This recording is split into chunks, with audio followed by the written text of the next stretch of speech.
Hello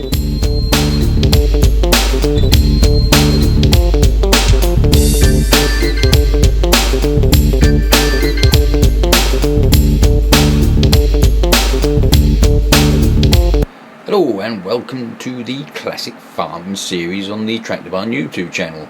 Please like and subscribe if you haven't done already. It's much appreciated. We're trying to obviously keep getting the old subscribers up, which we are, which is really good. And the Classic Farming series is still proving very popular. So we will continue with it on the 15th of September 2004.